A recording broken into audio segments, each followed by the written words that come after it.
Reimer back again. Dynasty startup drafts with your pick.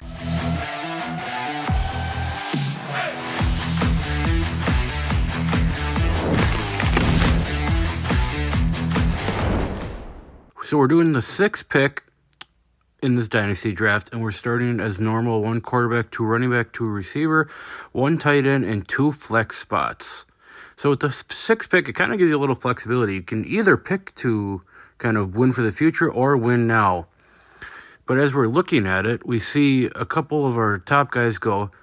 We're going to take Jahmyr Gibbs off of there, and we're going to add Bijan Robinson back. So looking through it, I see Malik Neighbors there, and it's really hard to pass up on Malik Neighbors. At just 21 years old, he had one of the best seasons from a receiver in fantasy last year. And with the Giants' additions at quarterback, it's only going to get better, one would assume. So following that up, we're going to stay young here. We're going to go Ashton Jeanty, who should bring an instant spark to the offense for the Las Vegas Raiders. With Geno Smith and Pete Carroll around, that offense will be much better than it was last year. Coming back, there's a lot of receivers on the board here. Travis Hunter, Garrett Wilson, Ted McMillan, A.J. Brown. Scrolling down, there are some guys, but it doesn't really feel like they're in this tier yet. We do see Breece Hall, we see Bucky Irving, we see Jonathan Taylor, we see Travion Henderson. So the running backs are very interesting as well. Here we go, Breece Hall to kind of boost up that running back room. Still only 23 years old.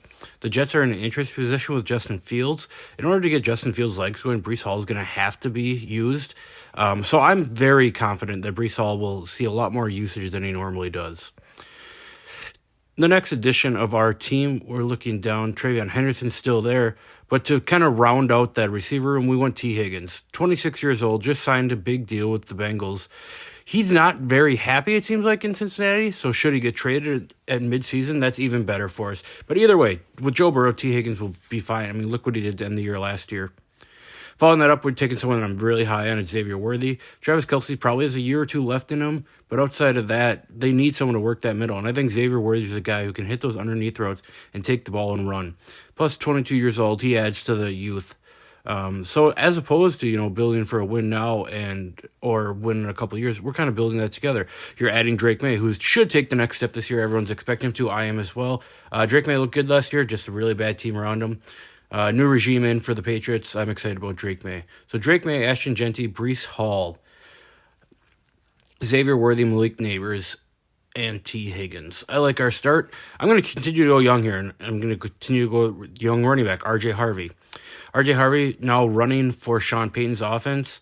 Broncos were really good last year. They didn't have a running back. R.J. Harvey should get carries right away, and we've seen what running backs can do in Sean Payton's offense, and I'm willing to roll the dice on R.J. Harvey, who has experience at 24 years old. Following that up, we're going to look at our receiver room here. Luther Burns, a guy that I talked about a lot, coming out of the slot of Chicago and a Ben Johnson offense. If he can be even, 50 to 60% of what Amon-Ra St. Brown was, that's an incredible value at the 8th pick here. He's a guy I think you will be able to start confidently come the end of the year. Looking down, we see our team here. It looks like we could probably use some running back depth. Wide receivers are always, it's a toss-up there. I'm seeing one on the board here. Well, I'm seeing a couple. I do see Ricky Pearsall. I see Jalen McMillan, who it's kind of an interest position. I think I'm going to pass on him. Just it feels like there's too many mouths to feed there. Michael Pittman, who I like. I don't trust the offense that much. Keon Coleman. So Ricky Pearsall's the pick. He's a guy that's going to get an instant boost as he probably slides into that slot role that Deebo Samuel filled. Ricky Pearsall, all he does is gets open. He's going to be a guy who's going to see a lot of targets from Brock Purdy, as Brock Purdy just signed his big deal. I'm coming back. I'm taking James Conner, who we all know is incredible when he's healthy. James Conner should be the RB1 as far as we can think, given that the Cardinals did nothing to really revamp their offense. Running back room, nothing really there. I mean, Trey Benson's still there, but James Conner is going to be the lead back while there. Following that up, I'm taking Devontae Adams, who should see some single coverage this year with Puka Nacua being the target hog. The Matthew Stafford's still there. Kyron Williams is still there. The Rams have quietly put together one of the better offenses in the league, and I think it's going to be quite the explosive offense if we get Devontae Adams with single coverage, which I'm guessing we do. Following that up, Trey Benson, kind of that handcuff to James Conner. Again, the Cardinals didn't really do anything to bolster that running back room. They drafted Trey Benson high for a reason. He's going to be used much more than he was last year. And it's all the better if James Conner were to get hurt, which he normally does. Following that up, I talked about him before, but Travis Kelce is still in Kansas City. I know this is probably not a pick for the future, but right now, getting Travis Kelce in the 13th round feels like incredible value, given that he's going to be starting, he's going to be used. He's Patrick Mahomes' number one guy. He's a top 2 tight end of all time. Travis Kelce is still Travis Kelce. And then following that up, I'm taking Stephon Diggs here. I'm willing to throw a gamble at Stephon Diggs. With Drake May at quarterback, Stephon Diggs is kind of the guy who comes in and makes quarterbacks better. He helps them take the next step. Like, look what he did to Kirk Cousins in Minnesota. Look what he did to Josh Allen in Buffalo. Not necessarily in Houston, but he played well for C.J. Stroud last year. And then following that up, we're ending the draft. Jared Goff has been as consistent as it's come. Is there a little regression to come now that Ben Johnson's gone? Probably. But if you don't trust Drake May fully, which I get it, we haven't really seen him take the next step yet. Goff is still only 29 years old, and he feels like a safe bet that can get you that 15 points a game that you need moving, even 2 years if Drake May is not performing as expected. So here's our team. I really like how young we are. Plus, on top of it, how good we can be right away. I mean, Malik Neighbors and Ashton Genty are going to be top guys come 1-2 years from now. Breece Hall, I'm expecting a big comeback this season from him. The Jets were in a weird spot. Aaron Rodgers kind of injury, bringing in Devontae Adams. It was just a weird thing. It kind of feels like Jets have a mini reset here with Justin Fields. But moving this year, I think he has to be used in order for Justin Fields to be used. So now we're going to our super flex. So if you've watched the other videos, you know how this goes. Basically the same positions. 1 quarterback, 2 running back, 2 receiver, 1 tight end, 2 flex, and we're adding a super flex. So quarterback, running back, wide receiver, tight end. The rankings will be a little different with the 2 quarterback set. You'll see a lot more quarterbacks go. That's a lot of people want to get their quarterback early, especially in a 2 quarterback league. So starting off again, 6th pick. I think we're looking quarterback right away if something doesn't fall to us. But with the quarterbacks going early, there are some positions that are open, and I'm seeing Justin Jefferson here. I'm taking Patrick Mahomes off because Joe Burrow is going to go before Patrick Mahomes in a lot of your drafts. So Justin Jefferson is here. Best receiver in the league, second best receiver in the league. It's hard to pass that up given how young he is and given how explosive that Minnesota offense can be. We've seen what Justin Jefferson has done in the past. There's no need to doubt him, especially for 3-4 years in the future. I'm going to Ashton Genty again here to supplement Justin Jefferson. You're getting the number 1 running back prospect in how many years next to Justin Jefferson. You're going to get production immediately, and you're going to get production later in their careers as well. Following up with Drake May, I talked about that this is the year that Drake May really feels like he can take a step and show the NFL that he's probably, a top 12 quarterback in this league. Again, young. We're not necessarily a win now per se, but adding Jackson Smith and Jigba is only going to keep us younger and keep us better, come 1-2 years from now. But as we have Justin Jefferson, we have to start thinking that, we don't want to waste him. So we need to get, we need to go for everything we can right away. This board is a little interesting. I don't think Travion Henderson totally helps us right now if we're planning to win.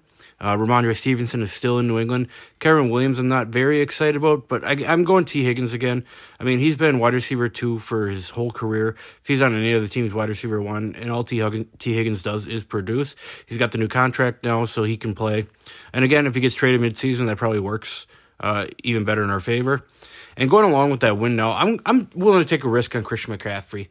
I know injuries have kind of hampered him the last couple of years, but McCaffrey is still McCaffrey. He's a guy who's going to go out. He's going to give you, 50 on the ground, 75 in the air, and a touchdown, every week that he's on the field. So I'm excited about that. Following that up, I'm taking my favorite young quarterback is J.J. McCarthy. Kevin O'Connell's a quarterback whisperer. He's got tons of weapons around him with Justin Jefferson, Aaron Jones, T.J. Hawkinson, Jordan Addison. Plus, we're getting that stack that could be incredible, come 2 or 3 years from now. Following that up with R.J. Harvey. Like I said, he's a rookie who's going to immediately get touches. I I understand why people don't love him just because he's a little lesser known guy. But at 24 years old, he certainly has an experience to kind of come in and play that workhorse role right away. But if you're not confident in him, take David Montgomery. Jahmyr Gibbs is still there, yes, but David Montgomery is as good of a running back as any running back two of recent time is. David Montgomery continues to produce. You're probably going to get a little pissed off when he doesn't score touchdowns, but you can expect 750 yards and probably 10 touchdowns again this year. The Lions are so reliant on that run game. Moving forward here, I'm looking down the list. I went with Pearsall again. I just like Pearsall so much. Brandon Ayuk's whole situation is, who knows what's going to happen there. George Kittle's still there, but he's so good at blocking. Like, it feels like Ricky Pearsall is going to be, 1, 2, 3, probably a top 3 pass catcher in that offense. Following up with James Conner, we know how good he is when he's healthy. Plus, we're adding to that running back depth. Again, if you're not confident in RJ Harvey. Looking down, I see Trey Benson. We love that stack. We've seen it in all our videos. Cooper Kupp is someone who's interesting. I don't necessarily know that right now is the time to take him. Quarterbacks, I still think we can wait on. There's still a couple of young ones that I'm not going to be mad if we don't get. So I went with Trey Benson again. For the same reasons as every other time I've talked about him. Cardinals didn't really add much to challenge him as the RB2. Plus, James Conner's injury history is not very indicative that he's going to be, a workhorse running back this year. Follow that up, Travis Kelce. Love Travis Kelce at this price. He's a guy that you can take, and he's going to produce. If you're not in a position to win a championship come midseason, Travis Kelce is definitely a guy that you can pawn off on someone who's going for a championship. That's a tight end needy. Following that up, Juwan Jennings, I think, is an interesting one. He's young enough where he's worth a look. Plus, we've seen what he does with guys out. Deebo Samuel, obviously not on the team anymore.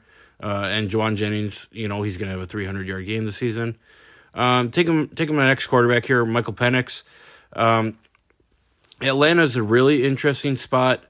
It feels like they really underperformed come last year, where that, first-year jitters by Michael Penix. I'm going to say yes. I saw how good he was at Washington, University of Washington, and I'm excited to see what he is in Atlanta this year.